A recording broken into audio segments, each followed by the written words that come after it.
Hello and what's up, GSC Pokemon Challenges fam? How you guys doing? We've made it to the final episode of the Falkner Minimum Battles series.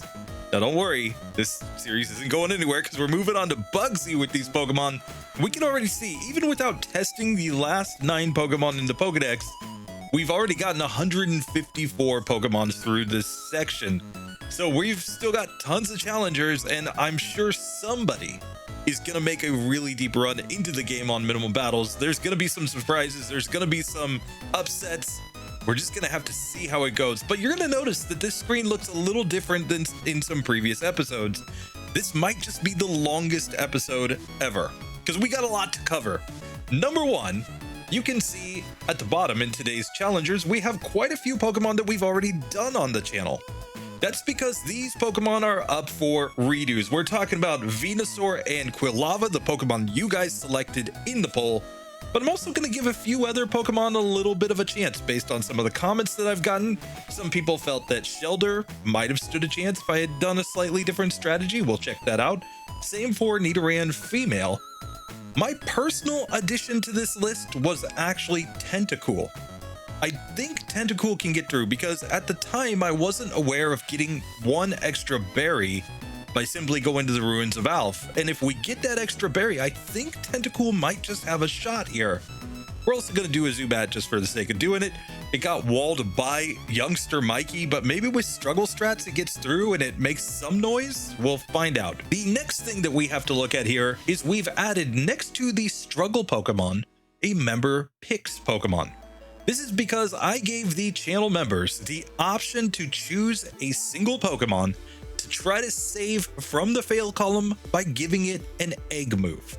Now we're going to find out if the egg moves that we give them are enough, but we got some great challengers here and we're up to 7 channel members. So I just got to say thank you so much, guys. I'm going to shout you all out at the end of the video as we go through each of these Pokemon. But then we finally have to wrap up with the last 9 Pokemon in the Pokedex, which of course is going to include the Dragonite line, the Tyranitar line, Mewtwo, Mew, and finally Celebi. How many of these get through? Will they all get through? I mean, maybe Pupitar struggles. Some people have said we should do Larvitar either way, since Pupitar and Larvitar might kind of be like a Caterpie Metapod sort of situation. But let's just find out. So we're going to start off with the redos, starting with Venusaur.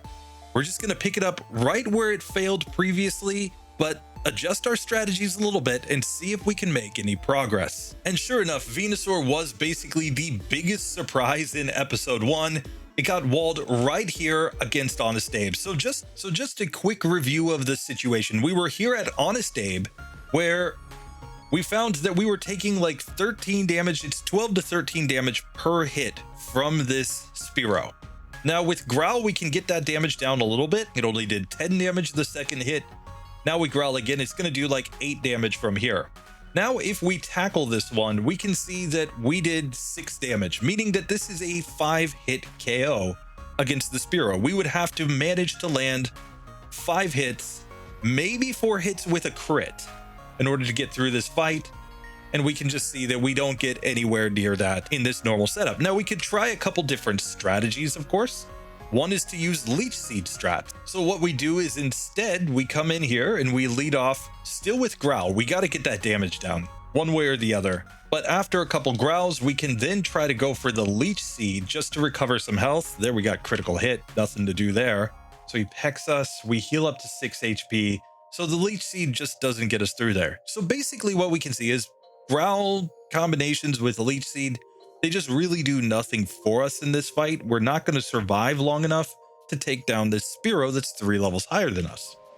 So I did quite a bit of testing with this, with Growls and Leech Seeds, and the best strategy that I could come up with goes like this. We come into this fight now, but we set it so that we only have 1 PP in Leech Seed.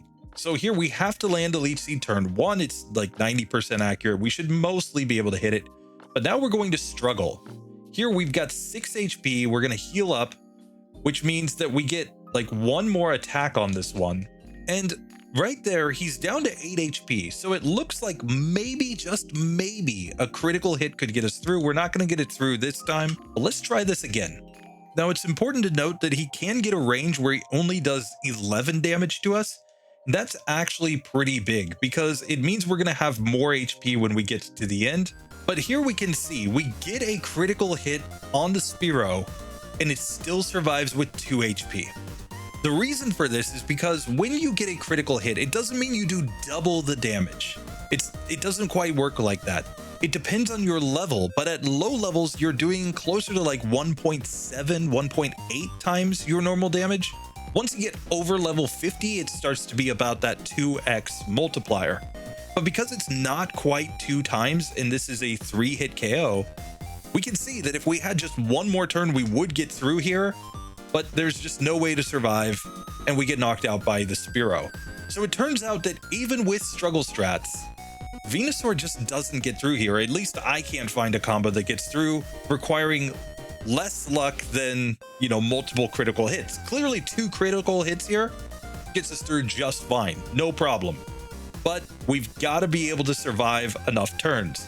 And just for the sake of completion, let's just look at one where we just go all in on struggle. So here he does 12 damage there to us. We did 7 damage to him. So at 7 damage, he should be a 4-hit KO. So here with just struggle, typically we're going to get 3 hits off on him. And yet again, we've got 1 HP there, but we're going to just knock ourselves out with struggle recoil at this point. So even if we had gotten a critical hit to knock him out, and maybe it would work, maybe the range would be fine, we don't have enough HP left over because of how much damage his peck does. That's the reason why we had to use the Leech Seed, and even then it just doesn't quite get us there. So either way, with struggle strats, it just doesn't seem that Venusaur can actually win this fight.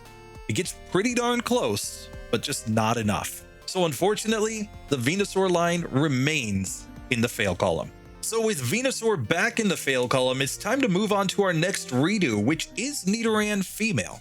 So the entire issue for Nidoran Female, of course, Nidoran Male got through just fine here, is that it only knows Tackle and Growl. So the only way that we're going to get through this fight is if we use enough growls in order to get a range where we get more turns.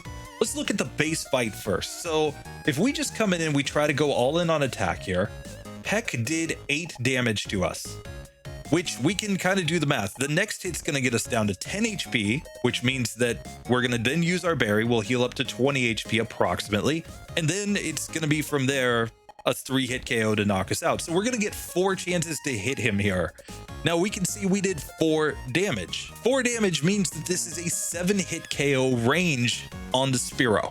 Maybe it's less than that with a critical hit. Maybe we can get it in 6 hits, but we would need to somehow get more turns. Clearly, first attempt with the standard just all-in attack strat does not have any hope of working here as we get knocked out. So let's try this again with some growl strats. So what we're going to do is, instead of just going all in on attack, we're going to growl first. There, with 1 growl, we now get him down to doing 5 damage. A second growl, he's still going to do 5 damage here, but the third growl gets him down to doing 3 damage. Now we have 18 HP remaining, which means he's going to knock us out in 6 hits. So this also doesn't quite work in this situation. Even if we get the critical hit, we're just not getting enough turns. We might need 1 more turn to knock him out from 4 HP, and it just doesn't work out. You see, specifically what we can find is that there is a range that can happen where the Spearow only does 7 damage to us with its first attack, leaving us with 19 HP.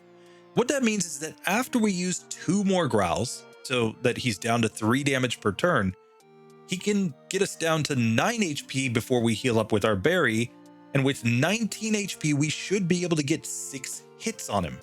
At that point, we still clearly need a critical hit, but this might just be theoretically possible to get through this fight.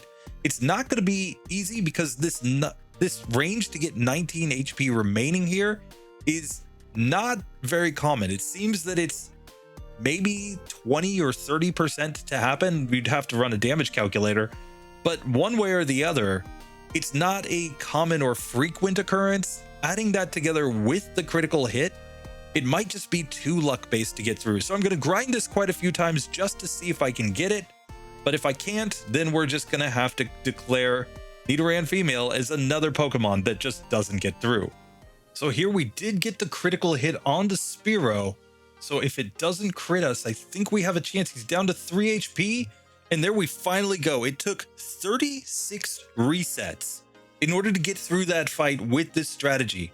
It is possible, but it requires quite a bit of luck when you think about it. Not only the critical hit, but also to get the exact range that you need from that Spearow in order to make it work. Fortunately, in a lot of these resets, we can just see that we got down to 18 HP and auto reset right there. So it doesn't take a massive amount of time, about 11.5 minutes to get to this point. But we have allowed Nidoran female to progress and gotten access to Scratch.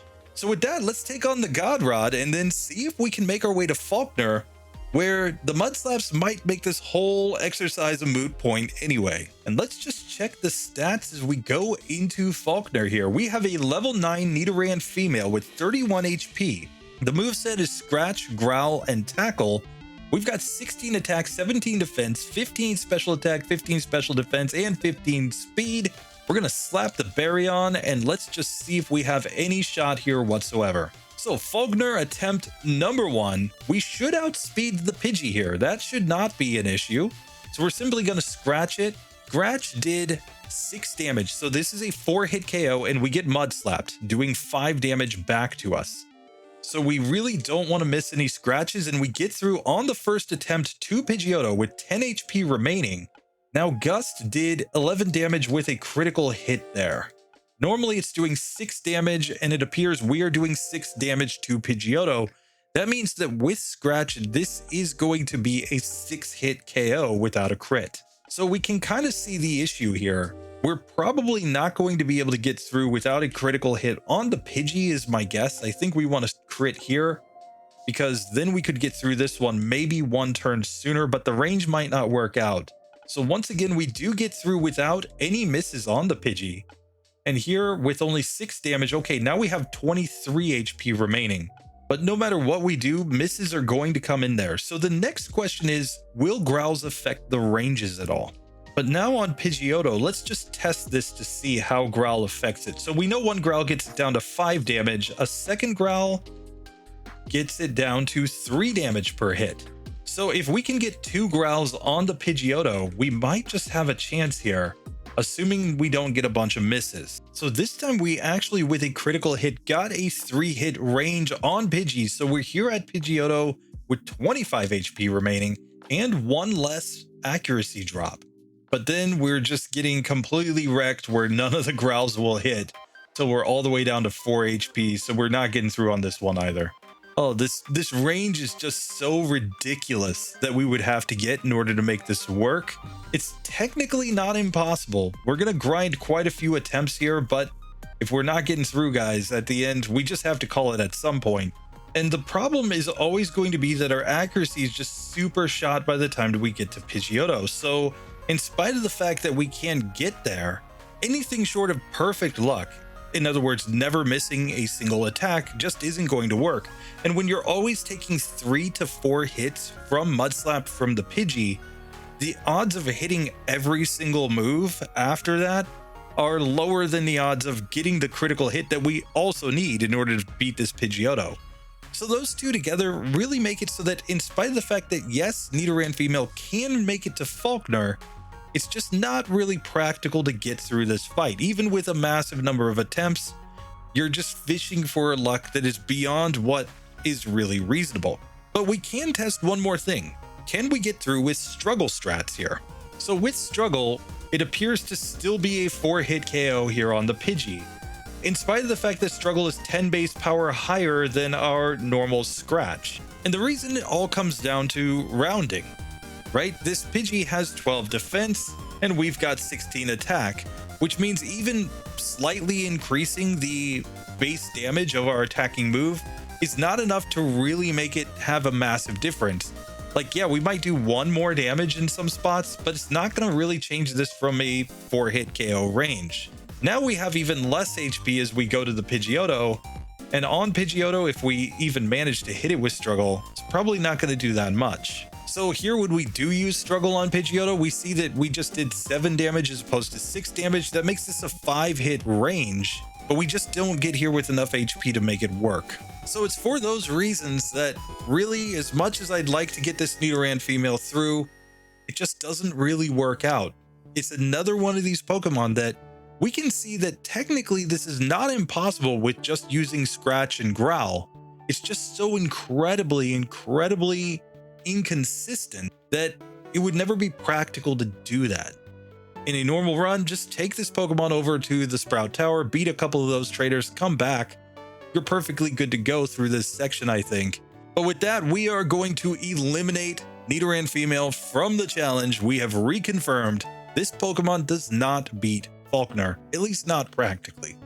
So with Nidoran female now also off the list, let's move on to the next Pokemon that I've thrown on here, Zubat. Zubat is kind of interesting just because I wanted to see if it could even get through youngster Mikey if we just changed to struggle strats. So we had to go back and retest Zubat because Zubat is the only Pokemon that we had in this entire series that couldn't get through Rival 1 and couldn't get through youngster Joey. Basically, they were both impossible because it just doesn't do enough damage with that incredibly weak leech life, especially when you're up against a Cyndaquil that resists the move. There's just no chance. So here, what we have to test is if struggle strats are going to be enough to get through this section, because if we could beat both Rival 1 and youngster Mikey, we will get to level 6 going into Falkner's gym. Maybe then with some lucky critical hit or something, we could actually manage to get through Honest Abe. But now we have to test it. We are going to come into Rival 1, but we're going to use the powers of Game Hook to set it so that we have no PP and leech life. And let's see if we can win this fight. So Rival 1, attempt number 1 here with Zubat. Here, he tackles us for 7 damage. That was a critical hit, but then we did 5 damage to him with our struggle. So this is definitely looking like a 4-hit KO here. We should get through this fight and be able to get the XP from him. Very nice. Now I'm going to keep the PP in Leech Life locked at 0 because it just doesn't make sense to have any PP in that move at any point in this section. But what we can say for sure is if we're ever getting through with this, it's going to be a struggle Pokemon, and its stats probably aren't quite good enough. But let's try youngster Mikey here. We're still at level 5, but we can, it looks like 2-hit KO the Pidgey. Very nice. Level up to level 6 right there, and we get access to Supersonic. So now we have a move to use, so we can't just use struggle strats here. But the Rattata does become confused there. We want it to hit itself in confusion a lot of times. Yes, he snaps out of confusion, but let's keep this going. Yes, hit yourself. One more hit on yourself, please. Oh, and he tackles us and knocks us out. Oh, youngster Mikey, this beast. And there we go. 4 attempts on youngster Mikey. We do finally get him to knock himself out. And this is where this gets really interesting, because in theory, we can confuse the Spearow and then struggle it down with a Baryon. It might just work, but we would need to use up all of our PP in Supersonic except 1 as we go into this fight. So here, coming into Falkner's gym, we've got our Zubat at level 6. Don't worry, we'll heal up the HP. We are not going to use Leech Life. We're going to set it so we have just 1 Supersonic remaining.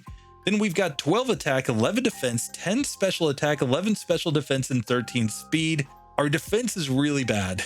I don't think we're going to survive multiple hits here, which is going to be the real key.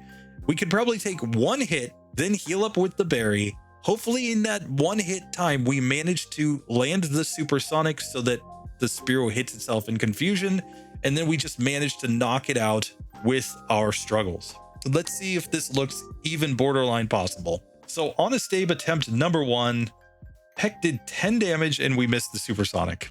So here we do land Supersonic, and let's see, he damaged himself for 8 damage. So that would be a 4-hit KO if he just has to hit himself every turn.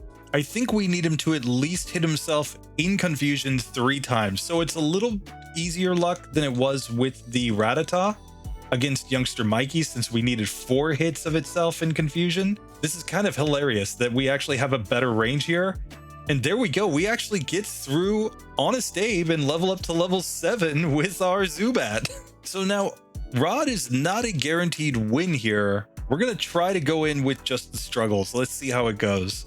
So here, Struggle is doing 5 damage. That means it's a 5-hit KO on the Pidgey, and he immediately gets a crit. So he's doing like 5 to 6 damage to us with each hit. If it were one Pidgey, this would be easy, but we're going to need to use some supersonic strats here. So this time we get through to the second Pidgey, still on green health, without using our berry. And this could be huge. This could be the one right here. If we can just manage to get one more hit, it looks like we did get through God Rod and we get to level 8. This is stupid. Come on. Oh, Zubat, you legend.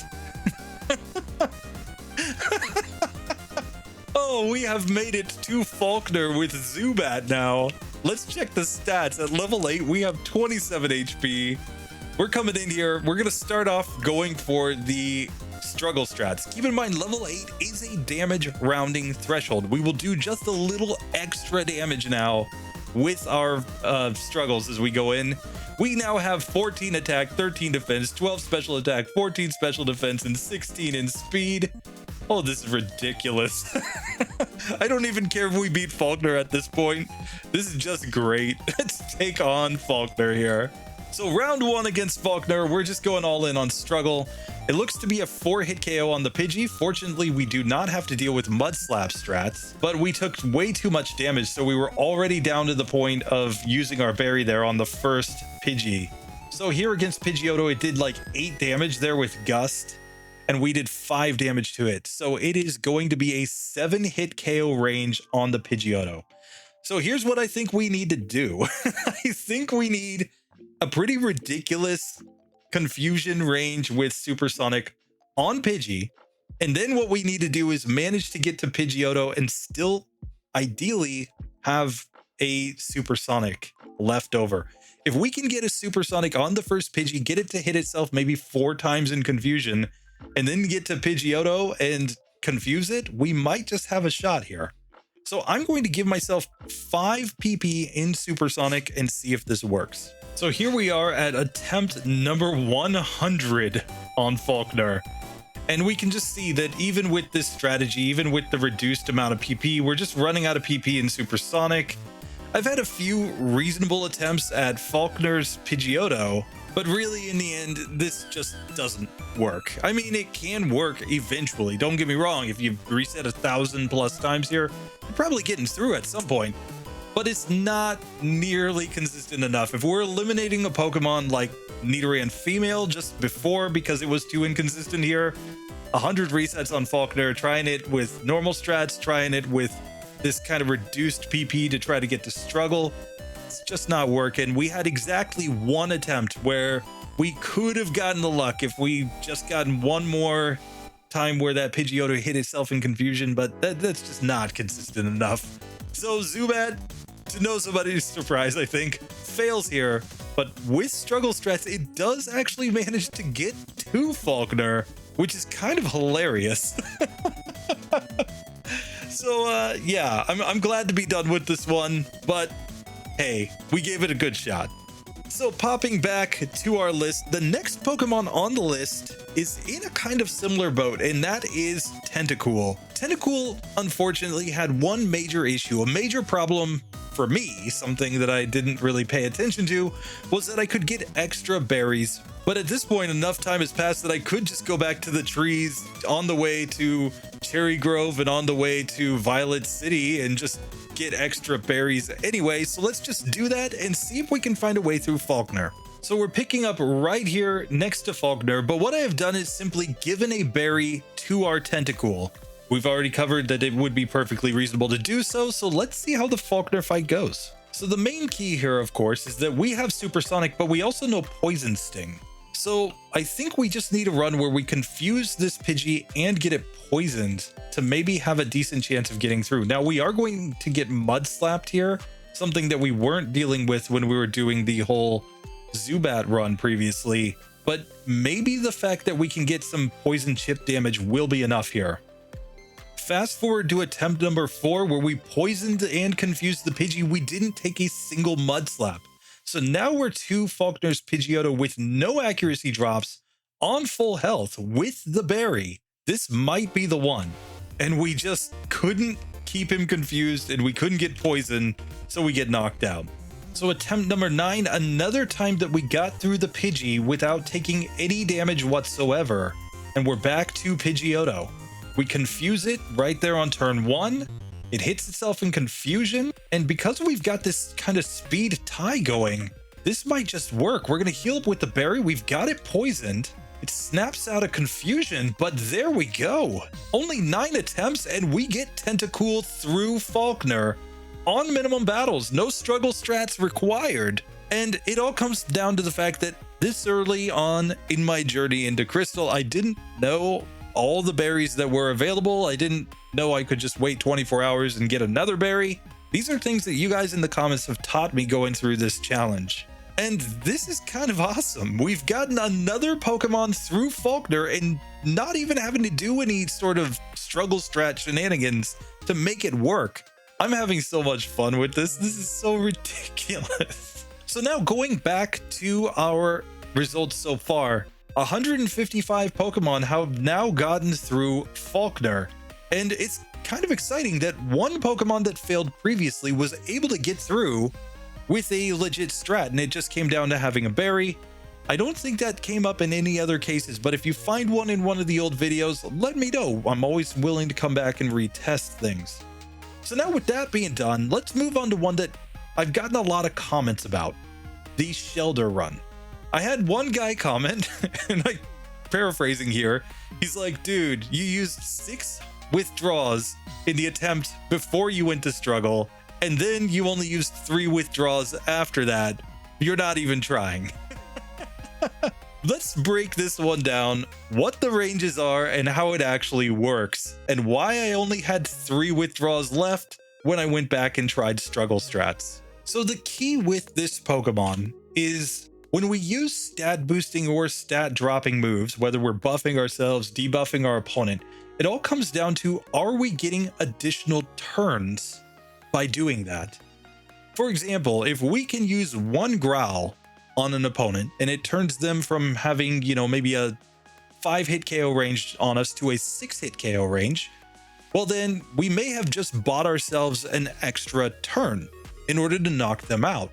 But that's what we have to consider every time we use these moves like withdraw or growl or leer, whatever it is are we getting the opponent down in fewer turns, or are we gaining extra turns in order to knock them out by doing so?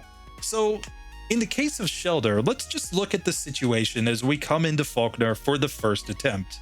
Here, with our Shellder, with 3 withdraws, we can see Pidgey's doing 3 damage here. Now, the withdrawals aren't really for Pidgey. We're not getting it down from doing really anything less than 2 damage per hit here. And now we can go into struggle where we're going to just get this one down. It looks like a 4-hit KO range in order to knock this Pidgey out. So we get it down, very nice. But the reason for the 3 withdrawals there is so that we get to Pidgeotto and it's doing 3 damage per hit to us. Now, maybe with 6 we could get it down to doing only 2 damage per hit, but the problem with that is we're taking extra turns getting hit by the Pidgey on the way to do all that setup. So let's test it out. Let's just find out if 6 withdrawals somehow makes this one a better run. So we're coming in now to Falkner with 6 withdraws on our Shellder. So this time we even get a miss from the Pidgey, so we're getting an even better range on this one as we set up our 6 withdraws. Now we can see that with 6 withdraws, we have to use the berry right here, and he's just doing 2 damage per hit to us. We can never get him down lower than that. And struggle, of course, means we're also taking 1 damage per turn, so we've only got 9 HP. We get 11 HP after the level up going to Pidgeotto. Now Pidgeotto is doing 2 damage per hit to us, and we get a critical hit turn 1. But we can see that it still basically was going to knock us out. It was doing 2 damage per hit. It's even with the critical hit there, we only had it down to about half health. So with a crit, with all of the withdrawals set up, this one just doesn't really work. The only other question is there a fewer number of withdraws that can get Pidgeotto down to doing 2 damage per hit? Because if that exists, well, then we might have a slightly better range where we can get 1 or 2 extra turns here. So let's test out 4 and 5 just to see if they work, or is it only 6 that gets the Pidgeotto down to 2 damage per hit? So here we have 4 withdraws this time, and ideally we would get the Pidgey to miss once. That would be the absolute best case scenario. And the good news here is we did get a miss, so we finished the Pidgey with 12 HP. That's 3 more than we had previously, and we level up to level 8.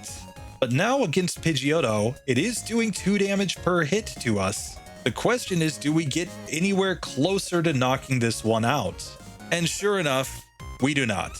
And we can see yet again, it's still got 8 HP remaining. That's a quarter of its health. So 1 critical hit is not going to be enough to get Shellder through this fight. So even when we optimize the range for our withdrawals in order to get it so that Pidgeotto also does only 2 damage per hit to us, these are a lot of things that I tested in the background and ended up just cutting out of the video because otherwise it would have been way too long, but it just doesn't work. So basically what we can see right now is that of the Pokemon that have failed so far in this challenge that we've gone back and retested, most of them still fail. The closest one that got maybe a decent chance was actually that Zubat, just because it could have gotten through on one of those about 100 attempts. The Nidoran female, again, it would just be insanely luck-based. It's basically the same reason that we've eliminated Pokemon like Flareon and Pokemon like Quilava so far, is because of the fact that with the accuracy drops, while technically possible, it's just so inconsistent that it doesn't make any sense. But really, the only one that deserved the redo and got through on the redo was Tentacool. It needed just that extra little boost, and it was finally able to win this fight. But now we have to check one more Pokemon all the way back from episode 1, Quilava. So last time when I came in here, the problem was this. I was too obsessed as a Gen 1 player with using Smokescreen. My brain as a Gen 1 player was like, accuracy strats, they work, kind of. So I just kept spamming Smokescreen over and over again. The problem is that Falkner's AI is set where he's just going to use Mudslap with that Pidgey, and he's always getting the accuracy drop on us as well. So by the time we get through that Pidgey, we just never have enough accuracy to do anything against Falkner when we just sit there and try to set up Smokescreens. It could be that 1 or 2 is helpful in the right spot, but we're not going to go quite as hard on those strategies. Let's see if it works out better here. So Falkner attempt number 1. Here's what I'm going to try first. I'm going to try a Leer strat. So let's just Leer at this Pidgey. We're taking 5 damage there, and it looks to be a 3-hit KO with Tackle. But we do land all the tackles, so we do get through and get to level 10. Now I'm going to Smokescreen Pidgeotto a couple times because I do want to lower its accuracy. There we do get a Gust Mist. We land the Leer, and it's looking like we did 9 damage there. So this is a 4-hit KO range against Pidgeotto. And we're both missing a lot because we both have lowered accuracy, but he's only doing 6 damage per hit against us. So I do think this is possible. We just need a better range. If we had gotten 1 more hit there, we would have beaten Falkner on the first attempt. So here we leered the Pidgey, but we also used 1 Smokescreen on it. It missed 2 Mudslaps in a row, and we got a critical hit. So we have only 1 accuracy drop going into Pidgeotto. Now let's go ahead and give a Smokescreen to the Pidgeotto as well. I'm going to Leer it, ideally a couple of times here. I think this is the way to go. He's only doing 5 or 6 damage per hit. We get a heal with the berry right there. We miss. Now we hit. I think 1 more hit will win this. And there it is. Just like that, Quilava. It took a few attempts on Falkner, but even at level 9 on minimum battles, it was possible to beat Falkner with a Quilava. So the real Moral of the story is that when I came to Gen 2 initially as a primarily Gen 1 player, I just massively overestimated how good accuracy strats would be. In fact, I don't think we got a single Pokemon through Falkner where I tried to use accuracy strats on him at the same time that he was using Mud Slap on me. In this case, one smokescreen on that Pidgey, some good luck to get a couple misses plus a Leer, and then a critical hit. So we got our one critical hit in this one. Was enough to get through Pidgey with only one accuracy drop. And once we got through with only one accuracy drop, we were pretty much golden. But actually was pretty close. If we had taken one more hit from the Pidgeotto, we would have lost. So I can say that this one's not going to be perfectly consistent, but the fact that it only took 4 resets is not too bad. And we can add, officially, Quilava to the pass column. With the addition of Quilava joining the winners column, we now have 156 Pokemon through Falkner.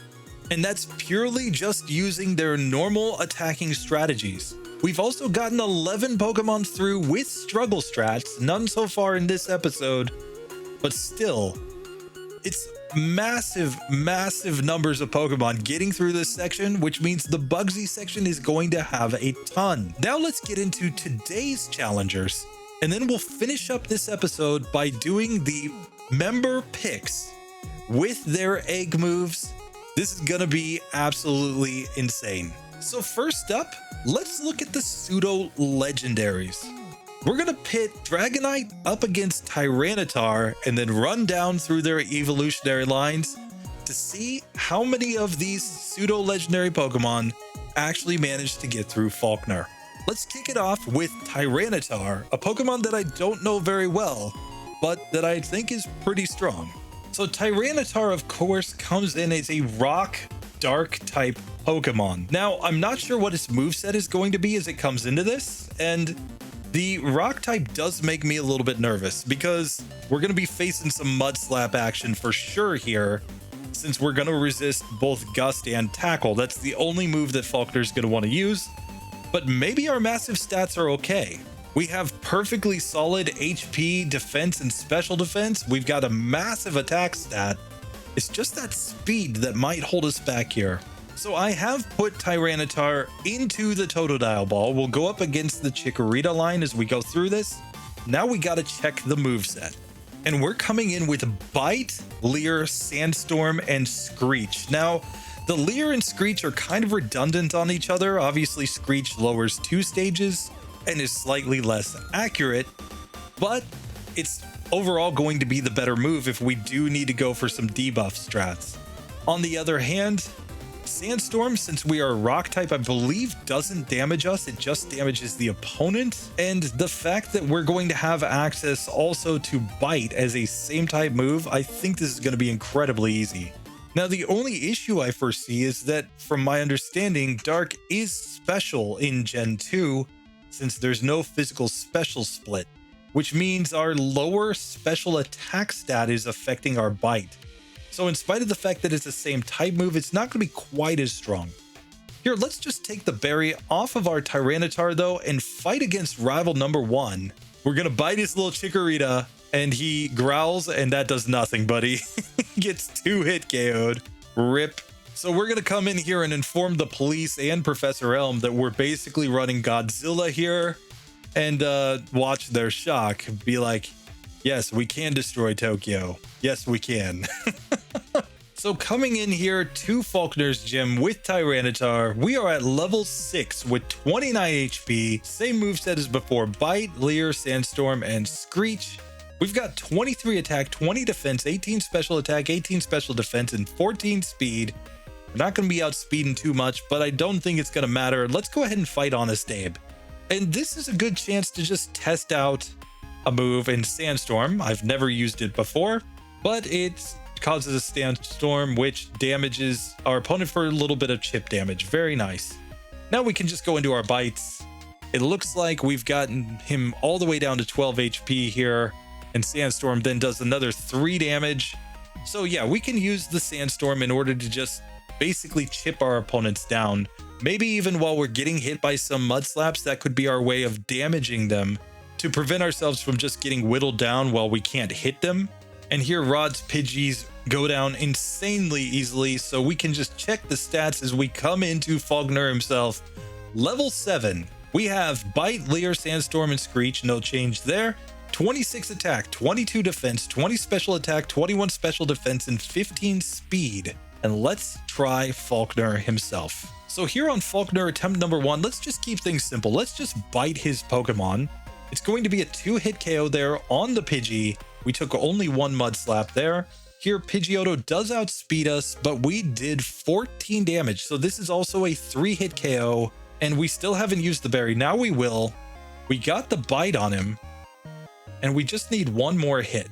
And there we go on the first attempt. I didn't even have the berry on, but it didn't matter. We managed to beat Falkner on the first attempt with really no difficulty. Yes, we were down to 2 HP.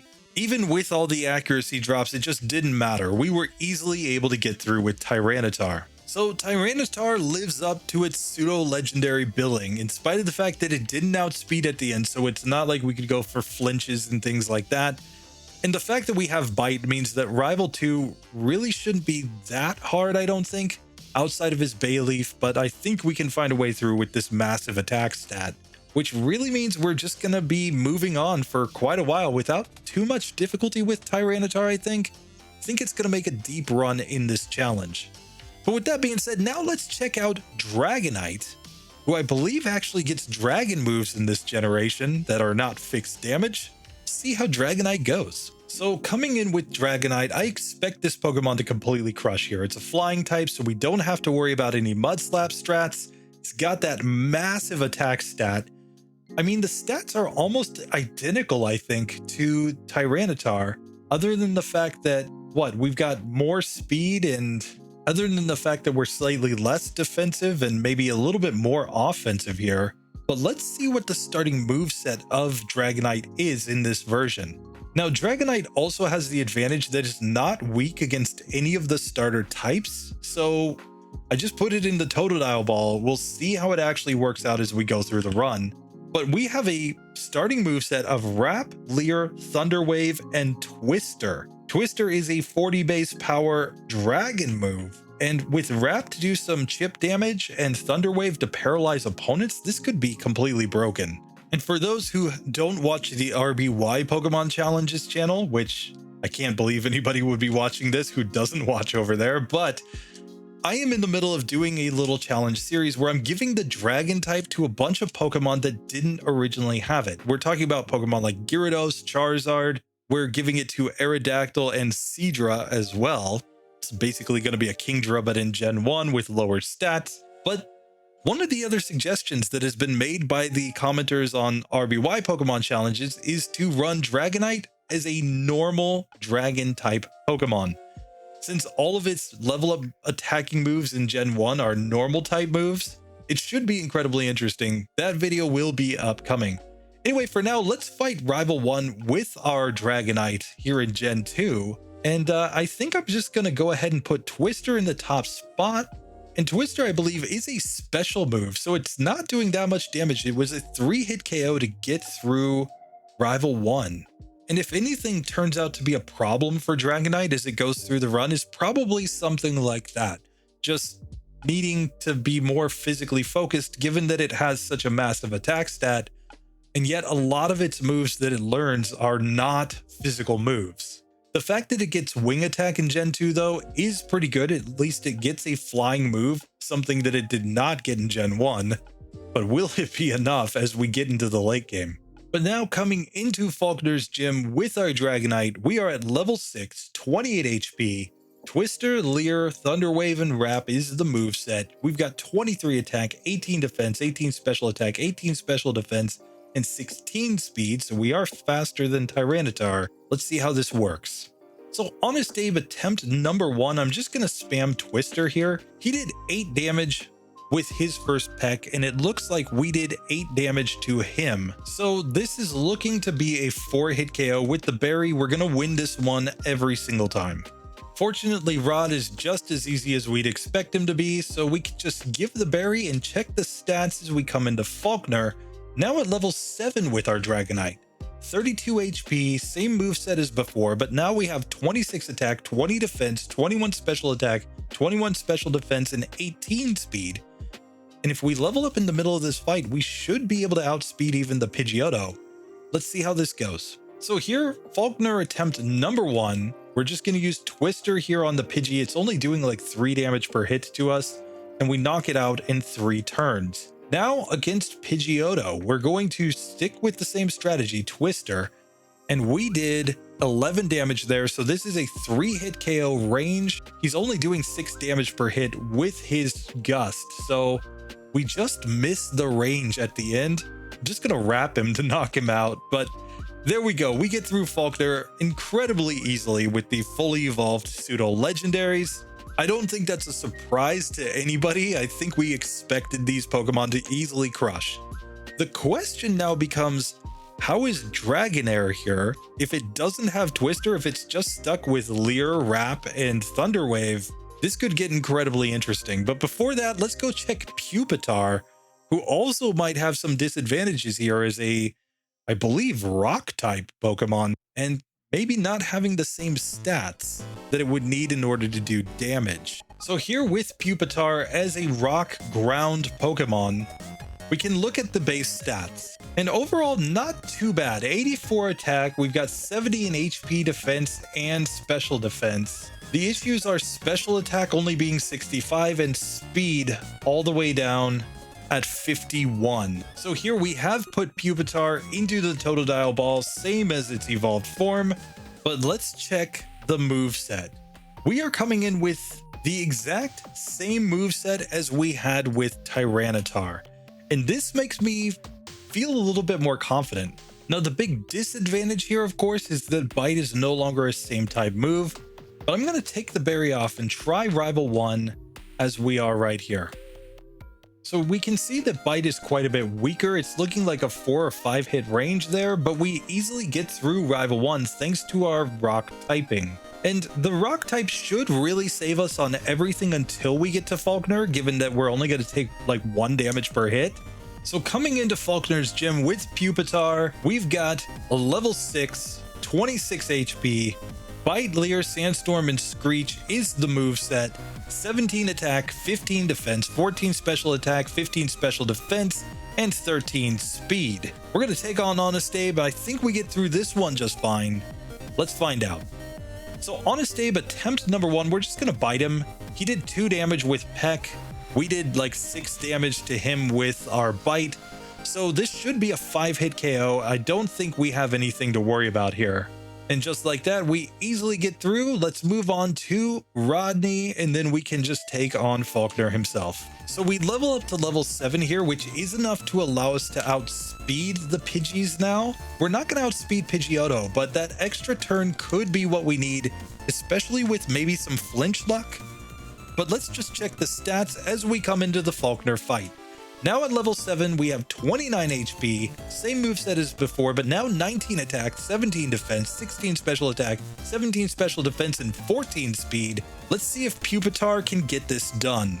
So on the first attempt against Falkner, I am just going to go all in on attack as I typically do. We get a flinch turn 1 and turn 2, so we get only 1 Mud Slap from the Pidgey as we make our way to Pidgeotto. Now it's doing about 5 damage per hit here, but the bite is doing decent damage as well. So this one appears to be a 5-hit KO just because we don't quite have the ranges. But we land the final hit with 1 HP remaining.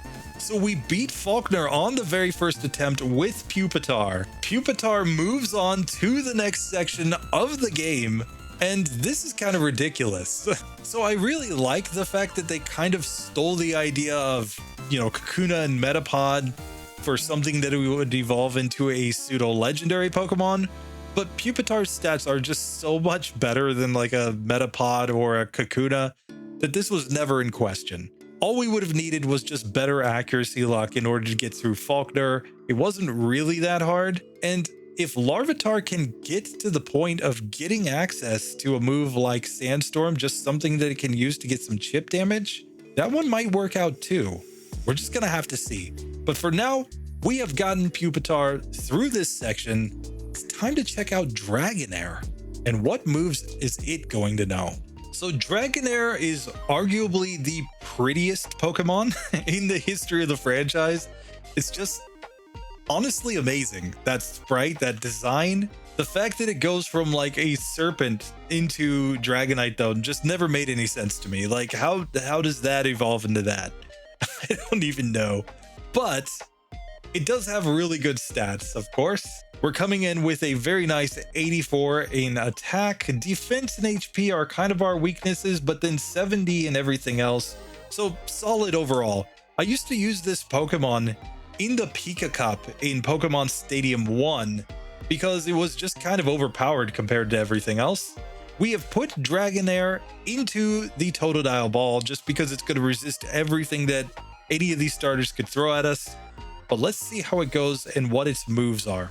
So just like Pupitar, we are starting off with the same moveset as our fully evolved form.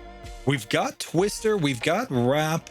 I think this is going to be enough to get through pretty easily. The advantage that we have, of course, is that Twister is still a same type move. And even though our special attack isn't that great, it's obviously going to be much stronger than using Wrap. So I think that's the way to go. So here for Rival 1, we're just going to save the game. I'm not even going to mess with the berry. Let's just go straight into it. So here, the obvious strategy is that we're going to use Twister right away. And our Twister did 6 damage there. So this is a 4-hit KO. He growls, but that doesn't matter. We get a critical hit too. So with only 3 damage taken, we easily defeat Rival number 1. So we're going to tell the police officer how we beat up a kid with our snake and then show it to Professor Elm and he's gonna freak out. Yeah, that's kind of what happens when you whip out your Dragonair there, you know what I'm saying? Oh, this is bad. My channel dead. Nobody ever watch again. So we have made it to Falkner's gym now with our Dragonair. Level 6, 25 HP. Twister, Leer, Thunderwave, and Wrap is the moveset. We've got 17 attack, 14 defense, 15 and everything else. I think this is going to be good enough. Let's try Honest Abe first. So I'm going to lead off just by going all in on attack with Twister. Let's see how much damage it does. Now he did 8 damage to us and we did 7 damage to him. This is a 4-hit KO range though. Now we're going to have to heal up with the berry, but I don't think it's going to matter. Assuming he doesn't crit us here, we are going to win that every single time. Very nice. We can move on to Rod. Rod's always kind of easy. And then let's make our way to Falkner. And as usual, Rod was no threat at all. After doing this series up to this point, it really does feel like they put the trainers in this gym in the wrong order. It should have gone Rod and then been Honest Abe just before you get to Falkner, just because he was so much stronger than Rod was.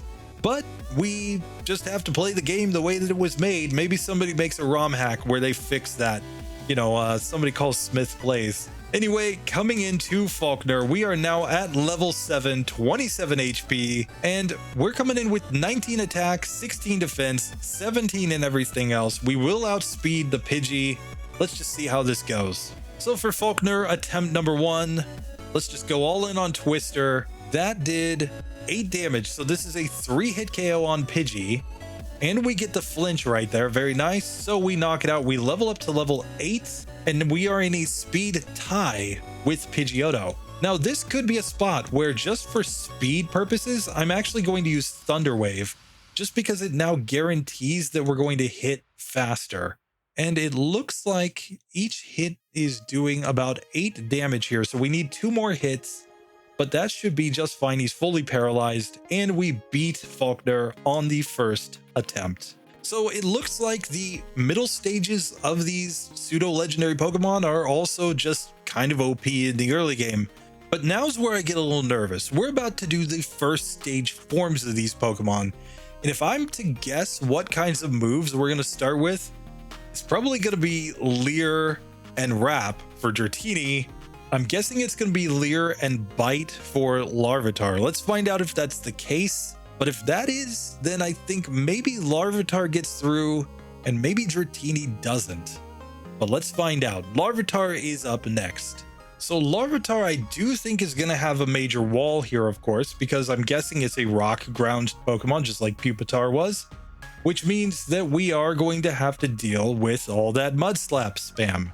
If we're not doing as much damage and we don't have any way to deal chip damage, this might be pretty bad.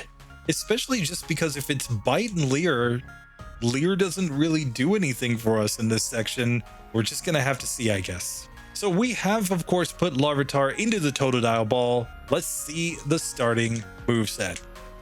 So let's try Rival 1 with Larvitar now. I expect to win this fight 100% of the time because we're only going to be hit by Tackle, and we have Bite, which does, it appears, 5 damage per hit.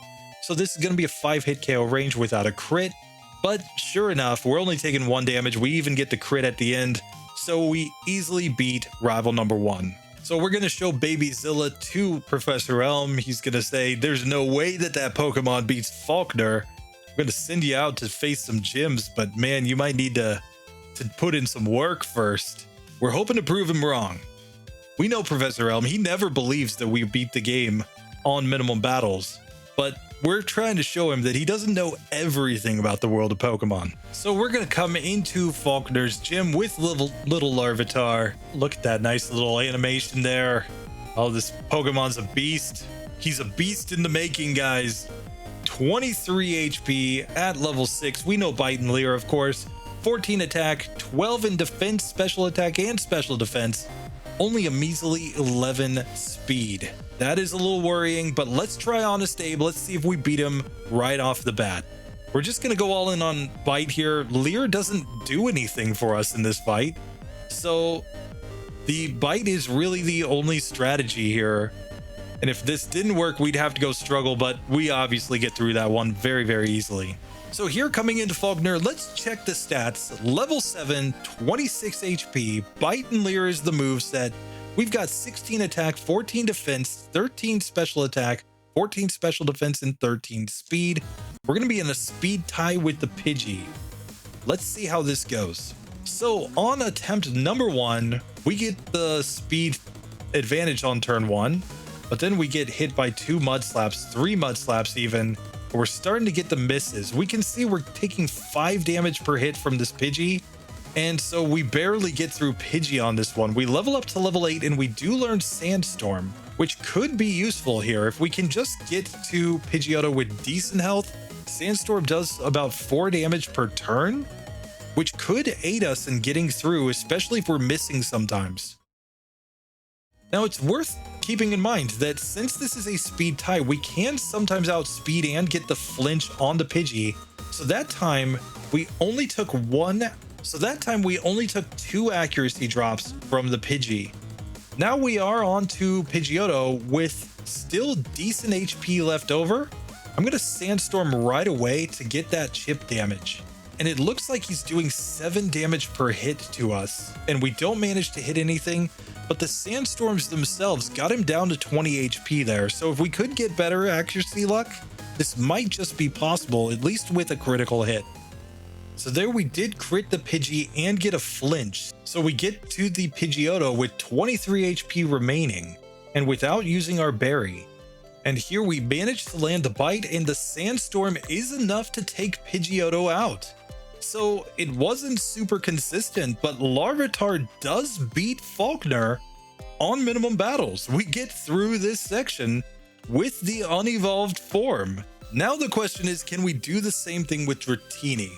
In this case, it was really the fact that we had access to not only Bite, which could flinch if we just managed to get that speed tie flip to go in our favor on the Pidgey, but the fact that we got Sandstorm, a move that does nice chip damage to our opponent, and as long as we get enough turns with that Sandstorm, we can in fact make it work out. The way that that final battle went though was pretty insane. Keep in mind, we got a flinch on the Pidgey, then we got a critical hit with a flinch on the Pidgey, and we won the last speed tie to knock it out with basically no damage going into the Pidgeotto. So we didn't even have accuracy drops there. That's insane. That's not likely to happen very often. but it happened here. So Larvitar, power to you, buddy. Let's move on to the next section. Next up, Dratini. So it is time for Dratini, and I'm 90% sure that our starting moveset is Wrap and Leer. And I'm just not sure that this is going to be anywhere close to enough to get through this section. We got to keep in mind that at least Bite adds in the elements like a flinch, things that could make it easier to get through as long as you can outspeed certain opponents. Here we don't have any of that. We just have Wrap, which is like the worst Gen 2 move. If this were Gen 1 and we could outspeed, maybe use some Thunder Waves, it might be OP, but not in this one. No way. And of course, it is Wrap and Leer. It's the same moveset as we had in Gen 1, and this might just be a candidate for some struggle strats. That might be the only actual logical way of getting through this. So let's just see if Rival 1 turns out to be a wall for this Pokemon. Here we go. So we're leading off with our Dratini. I'm going to Leer him first. He misses a tackle. That was very nice. Now we can Wrap him, and hopefully Wrap is just doing decent-ish damage. We got to keep the berry on no matter what, because we just need to do as much damage as we can here. Now he growls at us, which is kind of bad, but we are getting the chip damage every single turn here. So he's down to 2 HP remaining, and just like that, we do beat Rival 1 with Wrap strats. Now usually Youngster Mikey is nothing to talk about, but this might be a rare exception to that, given that we don't have a strong move. Now we've used one Leer on this Pidgey. We're just trying to knock it out as quick as we can, and we do get through the first Pokemon. Now let's Leer on this Rattata, and we get knocked out on the first attempt. So this time we do heal up with the berry, and we do manage to knock out the Youngster Mikey, but that was insanely close. We might have to go for the struggle strats just because struggle is about 3 times stronger than Wrap, but let's see. So coming into Falkner's gym with our Dratini, we are at level 6 with 22 HP. Wrap and Leer is the moveset. We've got 14 attack and 12 in all of our other stats. This could be rough. So I'm going to give the berry. Let's save the game. Let's try Honest Abe first attempt. So Peck was a critical hit that did 14 damage there. I give him 1 Leer, and even with a Leer, the Wrap is only doing 3 damage here. So Peck is doing about 8 damage against our Dratini, and we easily go down. So I see no way that Wrap strats get us through this. Let's try struggle strats. I think that's our only hope. So here, for the sake of testing things out, I've given myself just 1 Leer, and then we're going to struggle. So he does 8 damage to us, that's fine. We get a heal up here with the berry. Struggle did 9 damage there, so in theory, maybe we can get this to work. So there, with a critical hit, we got him down to 10 HP remaining, and it's just not quite enough to get through. He still survives with 2 HP. So I think we just have to say that Dratini can't do it. It doesn't have a high enough attack stat. Even with struggle, it's just not quite getting through Spearow, even with a crit. It needs 2 crits to get through this fight. It might have like a really insane range where it can get it, but I just don't see it happening. So with that being said, we're going to just eliminate Dratini right here. So just like that, we're up to 161 Pokemon, beating Falkner, just straight up normal strategies on minimum battles. 11 more in the struggle column. Now 69, very nice, in the fail column. And we've got the last 3 Pokemon, so we might end up with a very nice number of failed Pokemon and way more than double that number in the pass column, because our last 3 challengers are Mewtwo, Mew, and Celebi. Now, if you've watched this far, I would really love to hear from you what you think is the most surprising Pokemon that got through this entire challenge, and what do you think is the most surprising Pokemon that failed in this section. There are quite a few that I did not expect as I started this challenge. So let's get these last 3 Pokemon done, and then we're going to come back and check out the member picks. We're going to find out what egg moves they offered to each of these Pokemon, and if it's enough to finally get through Falkner. But first, let's check out Mewtwo as its own kind of separate thing. And then Celebi and Mew are kind of two sides of the same coin. The mythical Gen 1 Pokemon versus the mythical Gen 2 Pokemon with the exact same stats. This is going to be fun. Mewtwo up first. So we're just going to blitz through the Mewtwo section because we've actually done the Mewtwo run on the channel already. You guys should already kind of know how it goes. Even with bad strategies, Mewtwo is not going to have any trouble in this section. Let's make that clear. It's much more interesting how we're going to do with Celebi, I think, given that Celebi has a type disadvantage against Falkner, and it's going to have a massive type disadvantage when we get to Bugsy. But Mewtwo, even in Gen 2, is still the king of this generation. Number one in stats. Like, there's nothing to dislike about this Pokemon. Let's see which ball I put it in. And that is right, I put it into the Cyndaquil ball just because we will have some bite action from the Feraligatr later on. But here we go, Mewtwo, the legendary Pokemon. Let's see its starting moves. And sure enough, it starts the game with Confusion and Disable. So here going into Rival 1, let's just see how strong Mewtwo's Confusion actually is. Here with Confusion, it is a one-hit critical hit KO on Rival number 1. Might have been a 2-hit KO without the crit, but no way we're ever losing that fight. So we're going to tell the police that, yeah, we found the legendary Mewtwo. Professor Elm, this is what a real Pokemon looks like. Oh, you never knew you had the Mewtwo sitting in your desk right there, and you just gave it up to a little kid. I will say it's nice for Professor Elm to be giving us some really strong Pokemon for a change. So coming into Falkner's gym with the most legendary of Pokemon, level 6, 30 HP, Confusion and Disable. We've got 20 attack, 17 defense, 25 special attack, 17 special defense, 22 speed. Let's just get into this fight here against Honest Abe. Honest Abe, for all those tough battles that you gave us, watch you get confused turn 1 and get 2-hit KO'd by a level 6 Pokemon. Now, Godrod, let's go, buddy. Here, Mewtwo is going to 2-shot the Pidgey right there, level up to level 7, and now we get to 2-shot the second Pidgey. Easy, easy game. So now coming into Falkner, no semblance of difficulty at all. We have a level 7 Mewtwo. We've got 34 HP now, same moveset.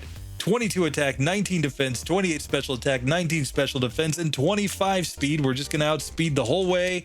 Let's try this guy out. So here we're going Confusion on the Pidgey, and it gets confused. Fortunately, didn't hit itself. It did 3 damage to us with a tackle. But now against Pidgeotto, this appears to be a 2-hit KO range. Mewtwo was never in question. Easily gets through this section. Easily the best Pokemon. Still in Gen 2. Let's save the game right here. And I mean, I know that there are nerfs as we go through the game to the Psychic type. It's not as OP as it was in Gen 1. But when you got those stats, I just don't see any way. If any Pokemon can beat the game on minimum battles, it is Mewtwo. We know that for a fact. If you want to see how it does in a full game challenge, check that out. It's on the main channel page right at the top.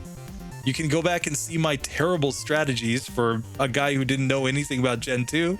When we come back and do this one again, I promise you, it's going to be far more polished. That being said, Mewtwo is done. Let's face Celebi up against Mew. I'm going to go Mew first, because Celebi is actually the bigger question. So let's just bust out the Mew run, and then Celebi can finish us out in the Falkner Minimum Battles series. So here with the legendary Mew, of course in Gen 1 it starts the game with only Pound. I'm assuming it's pretty similar here, but we're really being carried by the stats, right?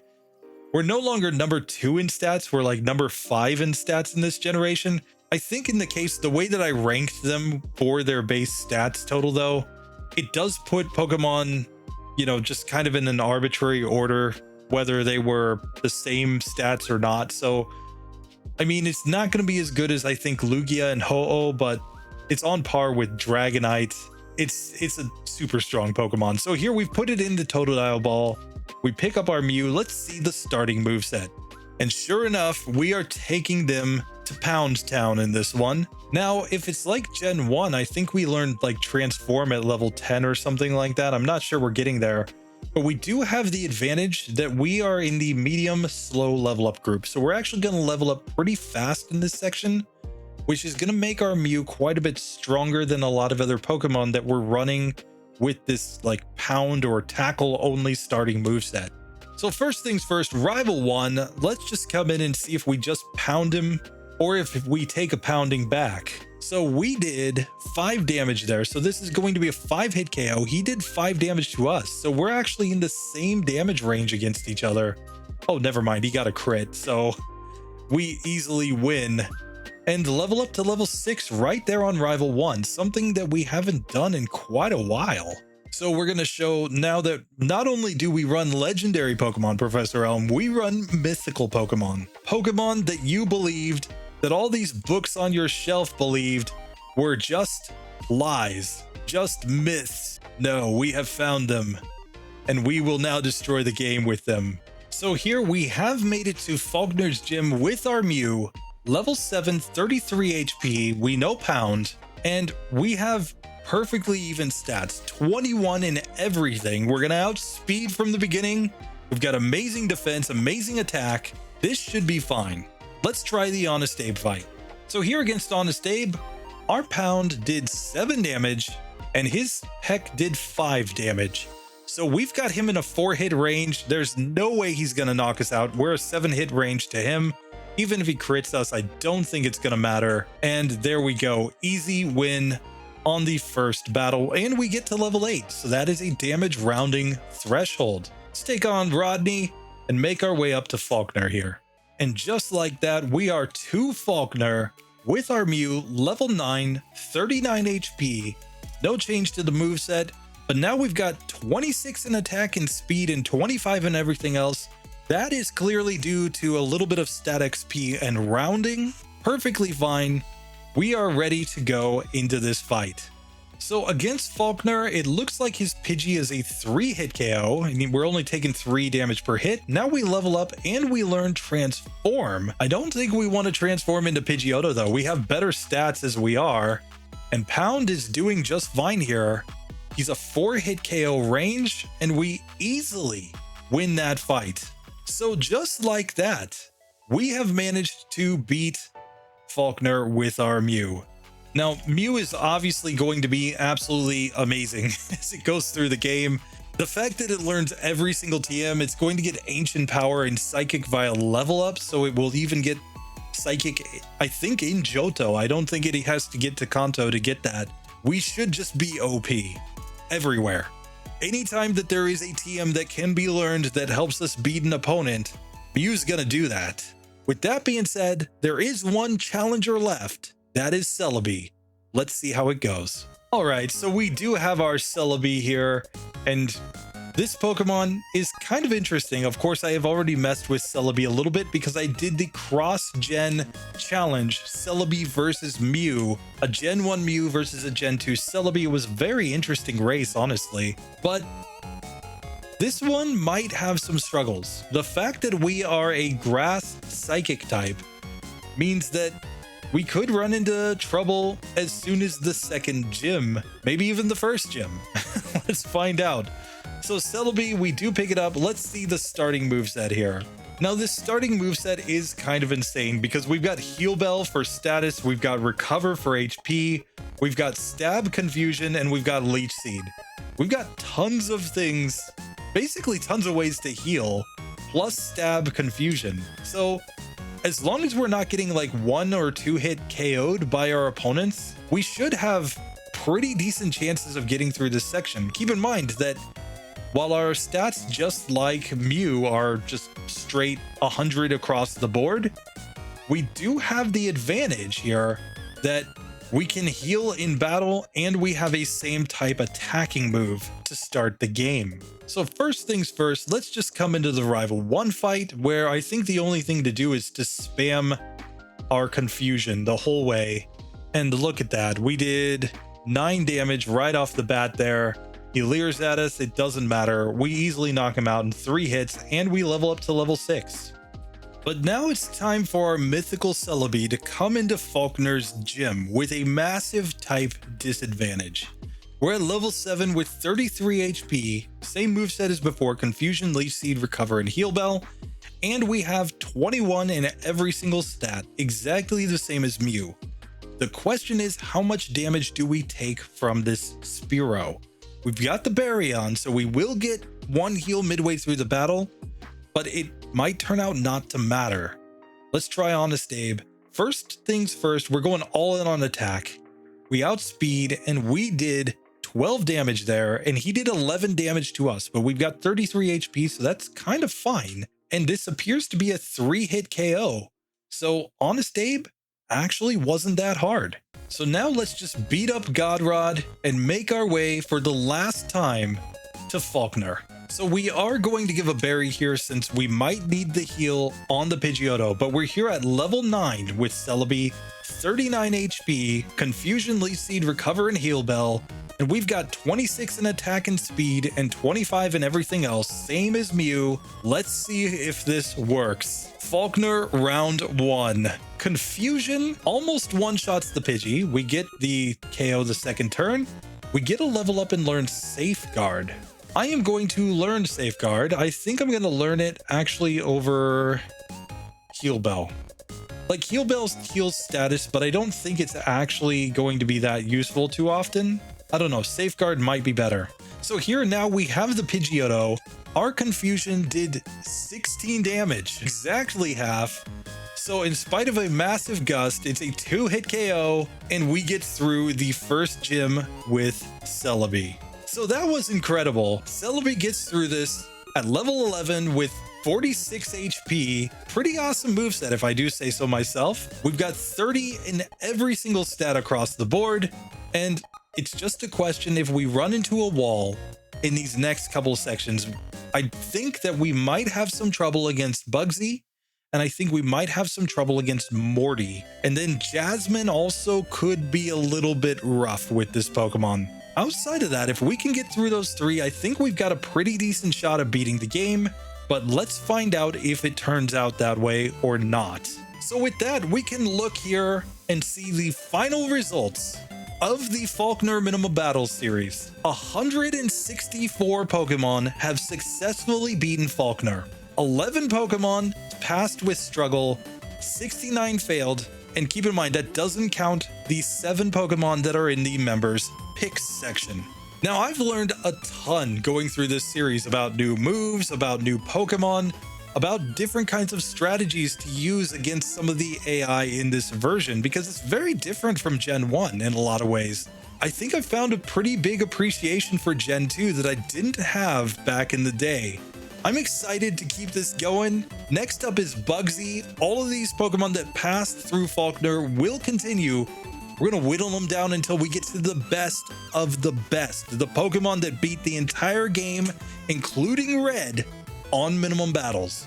With that being said, I have to give some love now to the channel members. We can see these 7 Pokemon that were selected by the channel members right here, and I added this in as just a little thank you to them for supporting the channel. If you'd like to support the channel, we're going to do the same thing in the Bugsy section. So if you see a Pokemon that you really love and it fails in that section, join a channel membership and tell me which one you want to save as we get to the end of that. I don't know, we may end up with a ton of channel member picks, but that will just come with the territory. We're going to keep them separated from the true pass Pokemon, of course, because they are not true pass Pokemon with these egg moves. But let's see which moves we get. So we are going to do these channel members in order of seniority, starting with Roy Merkel, the very first channel member here on GSC Pokemon Challenges. Roy Merkel has requested a Vulpix. So here we're going to pick up Roy Merkel's Vulpix, and we're going to give this Pokemon a second lease on life first. Let's just see how it would have done if we had run it legitimately. So first things first, we struggled here on Rival 1 with Vulpix, and it came down to the fact that we couldn't deal enough damage. But let's just see if a burn can eventually get us through this one. So here we've gotten the turn 1 burn on Totodile in the second attempt here. And with a turn 1 burn, this does appear to be a winnable fight, especially with a berry on. This mostly goes back to the fact that in the early episodes, I didn't think that there were enough berries in this section. Now, obviously, I've learned that that's not the case. We can get tons of berries, at least one per trainer easily. So we can just use the berry there and go for burn strats to get through Rival 1. Now, with Rival 1 going down, I don't expect youngster Mikey to be trouble at all. We just one-shot his Pidgey, and we are doing very good damage here against the Rattata. It's a 3-hit KO, but that was an easy win, and we get to level 6. This is massive because in the original run that I did way back in the Vulpix episode, we were running with a level 5 Vulpix against Honest Abe, and it was turning out to just be a 2-hit KO range. He would knock us out in 2 hits. We could heal with the berry, but it just wasn't enough. Now let's test this out at level 6, now that we can get through Rival 1 without too much difficulty, as long as we just get the turn 1 burn. It might be the same case here on this Spearow. So let's just check the stats. Before we add any egg moves, let's see how far we can actually go with a better strategy. So here at level 6, Hypnopix is coming in with 22 HP, Ember and Tail Whip. We have 11 attack, 11 defense, 12 special attack, 14 special defense, and 14 speed. Let's just try Honest Abe a couple times and see what the ranges look like here. So clearly we want to get a turn 1 burn, but we can see at level 6, we're now a 3-hit range rather than a 2-hit range for this Spearow, which means that we'll get an extra hit before we have to level up. We're doing 6 damage per hit, so this is a 5-hit KO range here against the Spearow though. So even with a critical hit, we would not be getting through this fight normally, just fighting straight up. A burn, however, might just make this one possible without any additional need for an egg move. So here we have burned the Spearow, which reduces its damage quite a bit. It gets a critical hit right there though. Without that crit, I think we won that fight. So another burn there, and this time he does not get the crit, and Hypnopix legit gets through our first opponent in Abe. We also learn Quick Attack via level up, which means we can now just heal up and take on Rod. So here, just before Falkner, Vulpix is now level 8 with 26 HP. It's added Quick Attack to the moveset, and now we have 14 attack, 14 defense, 15 special attack, 18 special defense, and 18 speed. We're gonna try to beat Falkner straight up first, but if it doesn't work, that's when the egg move Hypnosis comes in. So here on the first attempt against Falkner, we can see that Ember looks to be a 3-hit KO against this Pidgey without a crit.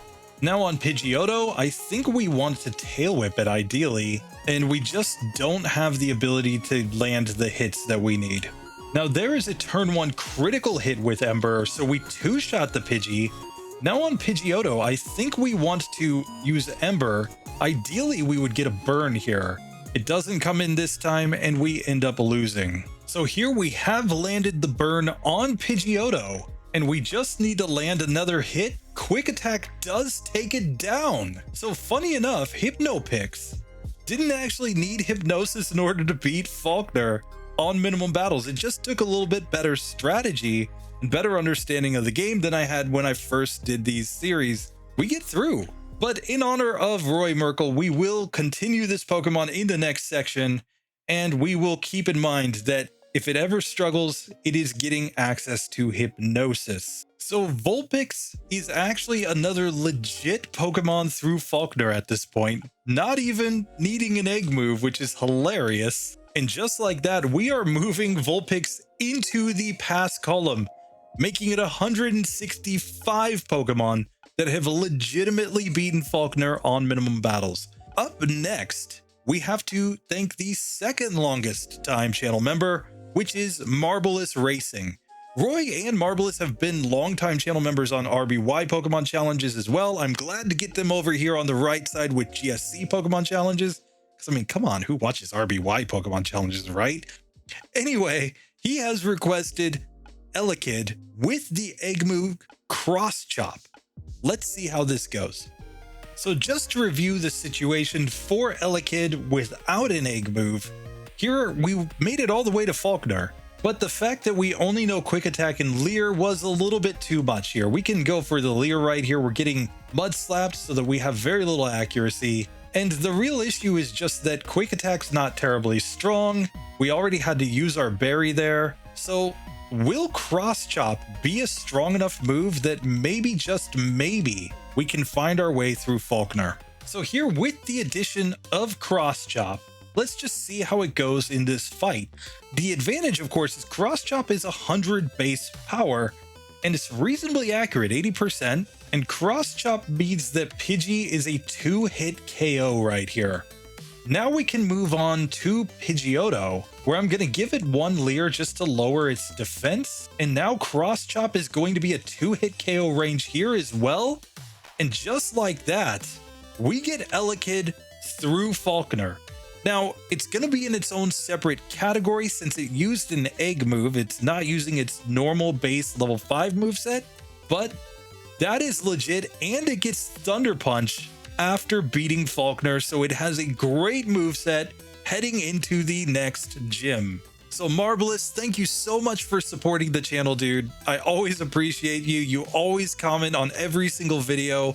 You share tons of knowledge. You're amazing. Thank you. So we're going to get this Elekid, keep it going into the next section. Let's see how far your cross choppy zappy Elekid can make it in minimum battles. And with that one being done, of course, it's put Elekid into the pass column. Don't worry, we'll fix that. And next up in terms of seniority, the 3rd channel member of GSC Pokemon Challenges, the one and only Kyle Baker. Thank you so much for your support. Kyle has requested an Ancient Power Wooper. And Kyle loves to say, oh gosh, and he's requested the name King Fella for this one. So let's see how we do. Oh my gosh. King Fella is here. So let's just review how we did with a normal Wooper. We were coming in here with Water Gun and Tail Whip. Let's just see how we were doing against good old Honest Abe. So of course this is a situation where Tail Whip doesn't really do anything for Wooper, and we are doing 5 damage per hit with our Water Gun and taking 8 damage in return. Now this might be one where with a critical hit we could have gotten through, but it just doesn't quite work out there. We have only 3 HP remaining. We're going to be knocked out on the next turn, and he still has 7 HP remaining. So we would have needed a whole extra turn in order to even get through with a critical hit. So what we have decided, Kyle Baker and I, legends that we are, is to give this Wooper Ancient Power. Now, Ancient Power is available to Wooper via breeding with either the Gen 1 fossil Pokemon, Lord Dome, Lord Helix, or by breeding with Corsola. Funny enough, Corsola also failed in this challenge just due to the fact that it couldn't survive those mud slaps. But now with Ancient Power, this might be a situation where we just get through, because while Ancient Power is only 60 base power, it does synergize together with Tail Whip, and it's super effective. So let's try this strategy. So Peck does 8 damage, but Ancient Power did 13 damage there to Spearow. And after the heal, we are going to get an easy win against Honest Abe. Now, obviously, Ancient Power made very quick work out of Rod, so we are to Falkner with our level 8 Wooper with 29 HP, Water Gun, Tail Whip, and the Egg move Ancient Power. We've got 14 attack, 14 defense, 11 special attack, 11 special defense, and 10 speed. Let's just see how this goes now. So here with Ancient Power, we are going to 2-hit KO the Pidgey. Very nice. And now we move on to Pidgeotto, against whom we still have 3 Ancient Power PP left. And it looks like he's doing 8 damage per hit to us, but with one more hit, we knock him out. And just like that, King Fella is moving on.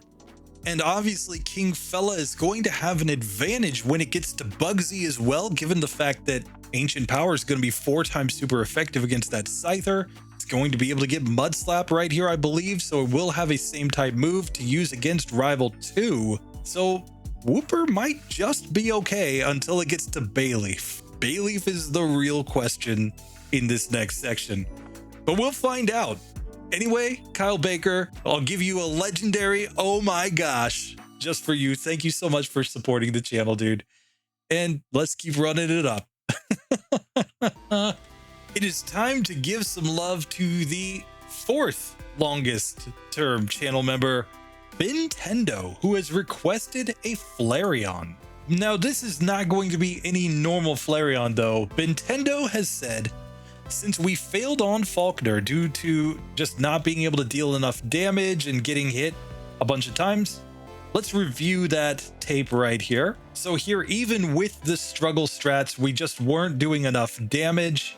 It was still a 3-hit KO range on the Pidgey no matter what we did. And then we already had to use our berry and we're just getting wrecked here by the Pidgeotto. He had a pretty good idea. What if we gave this Flareon access to Flail? Obviously, as its HP goes down, Flail is going to get stronger and stronger, and with that massive attack stat, this might just work. So, we're going to run the legendary Flareon and see if it can beat Falkner. So just like that, we have added Flail, and of course, I know the power of this move changes depending on how much HP we have remaining. So we're going to lead off with the Tackle still, I think. I think it's the strongest move at the beginning, and we need our HP to go down a little bit more before we can go into Flail strats. So here we get Gust from the Pidgeotto, and maybe a Tail Whip right here? Let's see if we can land a Flail. And here, Flail did 13 damage there, and just like that, on the next turn, we knock him out because he did extra damage with that Gust. It just allowed us to get the range we needed, and just like that, Flareon has managed to beat Falkner on minimum battles. And this is one of those strats that I'm actually really interested to see how it goes as we go through the rest of the run, since there could clearly be spots where all we need to do is get our HP into a certain range where we can get that Flail up to like 200 base power, and it might be enough, considering some Tail Whips, maybe some Sand Attacks, to get us the turns that we need to be able to get through a really tough opponent. So just like that, Nintendo, thank you so much for submitting this one. Flareon moves on to the Bugsy section of the game. Let's see how far it goes. It might just need a little bit of luck against that Crocodile. We'll find out. Anyway, thank you so much for your support, dude. Appreciate you so much. So next up, we have Pinsir coming in for Johnny Plays 911. Thank you for joining the channel membership very recently, dude. Appreciate you. And Pinsir is going to also experiment with the Flail strategy. So Johnny Plays, we are going to be running your Sir Flail. Let's see how this went. Obviously, before we got access to Flail, the big issue for Pinsir was Honest Abe. This guy, with his super effective Pex, is just way too much for Pinsir. Even with a strong move like Vice Grip, we just got a critical hit. It just isn't enough. You would need multiple critical hits to get through this fight. But this is where Flail might come in, because if we can get a hit with Flail when we're on low HP, we might just be able to take advantage of that massive attack stat and knock this Pokemon out. So we have used the power of Game Hook to add Flail to the moveset, and let's see how this goes now against Honest Abe. So turn 1, I still think we want to use Vice Grip. I think it's the stronger move at this point when we're at full health. And even turn 2, I'm just going to go Vice Grip. Now we can get a 2-hit KO range there. There's nothing we can do about that. We need him to get low rolls. And just like that, Flail gets us through. All we have to do is use 1 Vice Grip and then Flail on turn 2, and we easily make our way through Honest Abe. So just like that, Sir Flail is ready to take on Falkner at level 7 with 28 HP, Vice Grip Flail, and it just learned Focus Energy, which could also be a strategy here. And we've got 24 attack, 21 defense, 15 special attack, 17 special defense, and 19 speed. We should speed tie with the Pidgeotto. Let's just see how this fight actually works. So Falkner attempt 1. We're going to go Vice Grip here on the Pidgey. It's looking to be a 3-hit KO. It's not doing much damage though because it's just using Tackle. Now against the Pidgeotto, I'm going to try to Flail on it. Okay, we leveled up there. We are faster. Okay, that is the issue. So let's try Flail there, and we didn't quite get the range, but this is clearly a spot where a critical hit can do it. So let's try this again. So this time what I'm going to do, I'm actually going to set up Focus Energy first on the Pidgey, and now go into my Vice Grip spam. It's still going to be a 3-hit KO, but we did get a nice miss from the Pidgey there. We level up so we outspeed here, and we're going to have to heal with the berry turn 1. Gust gets us down to 14 HP there. And now with 4 HP remaining, let's just go Flail. And just like that, we get through Falkner. And just like that, Johnny, you have gotten Pinsir through. We're going to go up against Bugsy and Rival 2 next. We're going to have to see the Cyndaquil section, how that goes. But it might just be a situation where if we can manipulate our HP before that, Flail might just enable us to easily knock that Quilava out. We'll just have to see. Either way, thank you so much for your support. Let's keep this one going. We're going to see how far Johnny Plays manages to get in the next section. That Fury Cutter might be something. We'll have to find out. So next up, we have Toxic Cross, who requested the Legend of Sir Quack, a Psyduck that knows Ice Beam. Now, there were actually tons of really good moves as egg moves for a Psyduck in Gen 2. It can learn Psychic, Psybeam, Future Sight, Cross Chop, but Ice Beam does make sense for this section of the game, given that we're up against the Flying Gym. Let's see if it's enough for our Sir Quack to get through. So let's first review just how this Pokemon was. Now, Golduck did manage to get through this section. The problem was just that Psyduck, we kind of skipped over it because we saw that Golduck was really close, and Psyduck with its lower stats just wasn't going to have a shot to get through Falkner. But that's something that we should validate first. Let's see how far it actually gets. So we're going to pick up our Psyduck here and just see how it runs with its normal base moveset. And of course, a normal Psyduck starts off with Scratch and Tail Whip. They do synergize. It's just a matter of that defense stat being really low and the attack stat also being quite low in this section. So first things first, let's take on Rival 1 with our Psyduck. So here our Scratch is doing 3 damage per hit. After the Growl, we're doing 2 damage. We're taking 4 damage per hit from Chikorita. Fortunately, he did miss another Growl against us, so we were able to just barely win against our rival.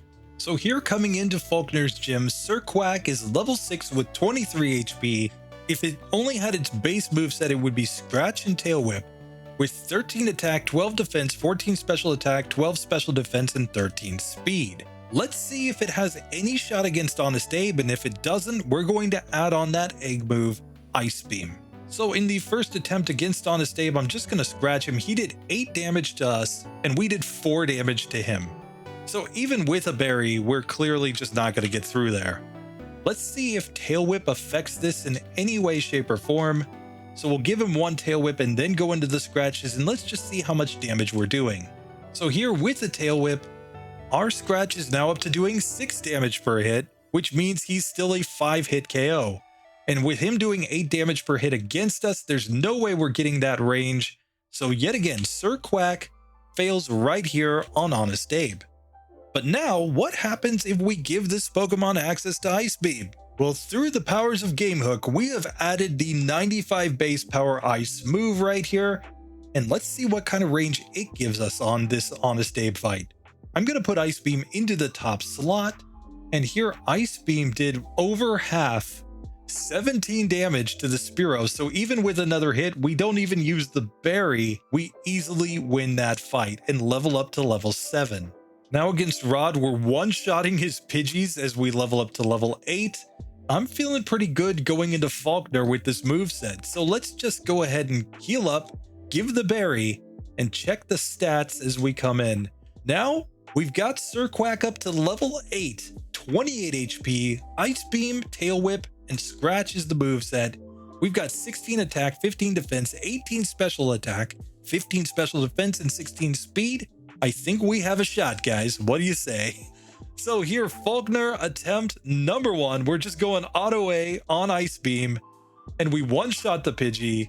Out comes Pidgeotto. Gust does 8 damage, but this is a 2-hit range and we freeze the Pidgeotto. So just like that, Sir Quack levels up to level 9. It has beaten Falkner on minimum battles. And according to my YouTube analytics, Toxic Cross joined the channel membership just 1 day ago. You've made it to the deadline, dude. I appreciate you. Thank you so much for your support. Now, Toxic Cross asked me about a week ago how to join the channel memberships. There is a join button down below the video. There are a bunch of different tiers, everything from a really cheap tier up to a high tier. But really, join any tier, who cares? I just appreciate you guys for supporting the channel so much. And Toxic Cross, let's run this up, dude. I think Sir Quack is going to have a pretty good run from here. I mean, Ice Beam this early in the game should be pretty good in the next section. It's an answer for Bayleaf as well. Where are we going to struggle? It's at least going to be a little bit before we have any real issues with Sir Quack. And that leaves us with the very last Pokemon for today. And that, of course, is Bulbasaur. Now, the newest channel member, Caleb Marks, didn't get back to me in time for the recording of this video. So, Caleb, I chose for you the very first Pokemon that I think many of us ever played in the franchise. And that, of course, is Bulbasaur. Bulbasaur can get access to a very interesting move, not via a egg move actually, but via an event. In Gen 2, there was an event that gave Bulbasaur access to the move Ancient Power. And it's just gonna be kind of interesting to see. With our type weakness to flying, will a super effective Ancient Power be enough to get through this section of the game? So of course, we never got to playing Bulbasaur when we did the original Minimum Battles series because of the fact that Venusaur failed. And since Venusaur failed, Ivysaur and Bulbasaur were just automatically eliminated, which is kind of sad because Bulbasaur is one of my favorite Pokemon. It was the first Pokemon that I ever played. It was the first starter that I took in Pokemon Blue version way back, like maybe 2 days after the game originally came out. I bought it. And of course, we know that Bulbasaur has to be in the Chikorita Ball as we pick it up. And its starting moveset is basically just what it was in Gen 1. We start with Tackle and Growl. Now, Bulbasaur is just kind of the quintessential original starting Pokemon. I know some people were Squirtle guys, some people were Charmander guys. I was a Charmander guy after I got really into playing the game.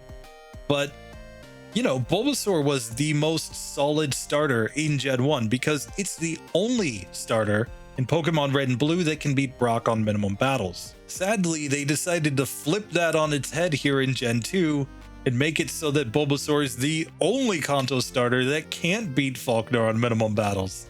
But we're going to go as far as we can with our normal moveset, and if we hit a wall, we're going to add that Ancient Power. So first up, rival number 1. Let's just see how this fight goes against the Cyndaquil. So we're going to give him a quick growl just to get his damage down a little bit. He's doing 2 damage per hit to us. He had to use a Leer to get back to doing 3 damage per hit. And I think we're going to win this damage race now that we've used the berry. So no problem there. We get to beat rival 1 and level up with number 1.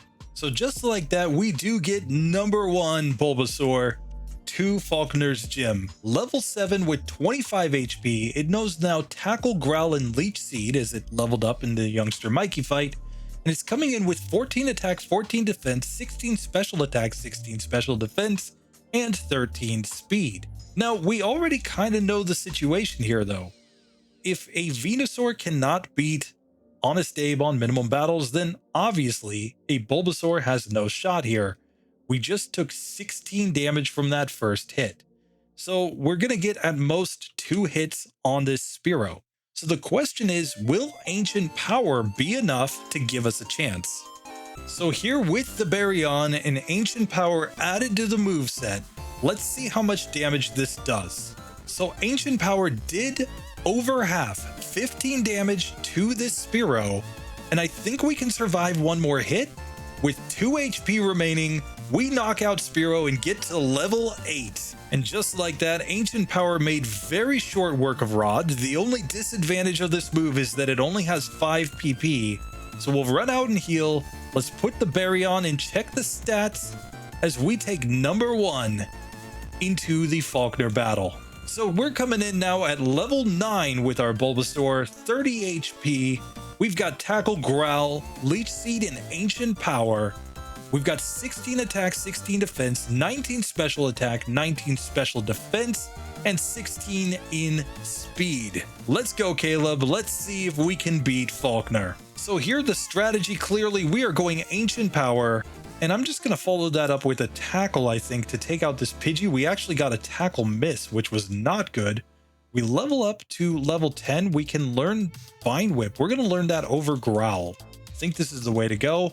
Now it's time for Ancient Power on Pidgeotto. That Gust did a lot of damage, but we took it down below half health. 18 damage with that first hit, and he gets the critical hit to knock out our Bulbasaur. Let's try round 2 here. That was pretty unlucky in the first one. So here, Ancient Power, we're going to follow with the Tackle to just knock Pidgey out. Oh, it's not a guaranteed KO though. Here we can learn Vine Whip yet again.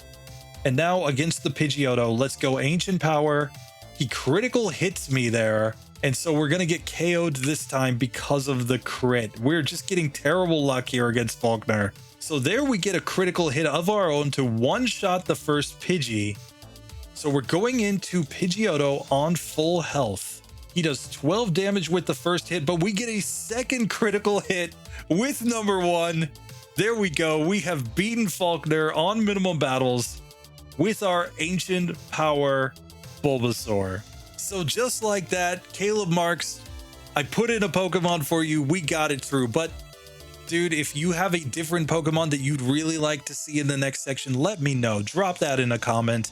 And we may just append that onto the beginning or end of the first episode of the Bugsy Minimum Battle series. And yeah, I'm just really excited to see how Bulby does with his ancient powers. Anyway, that does it for the entire Falkner Minimum Battles series. Debate in the comments, did I miss anything? Are there any other Pokemon that needed another chance? We may come back. We may still do some redos at some point in the future if there's a good reason for it. But hey, we've gotten through this entire section. So now with all these Pokemon through, it's time to start thinking about the Bugsy Minimum Battles series. And we're going to start that hopefully next week. With that being said, we have already tested one Pokemon through Bugsy, Arcanine. At the end of the Arcanine run, I decided to just go and scout out the Bugsy section. We know that Arcanine is actually our first Pokemon through Bugsy. But we have about 169 other challengers, including the channel member requested Pokemon. We are going to keep the channel member picks with egg moves in a separate list as we go through. Same for the struggle Pokemon. They're still going to be kind of separated out, but we've got tons and tons more to come. Will Bugsy and Rival 2 thin out the field?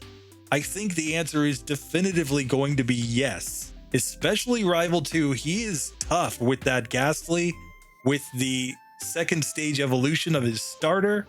He could be the one that actually proves to be a significant wall in this next section, but we can't sleep on Bugsy either. I mean, that Fury Cutter could be scary. Let's find out.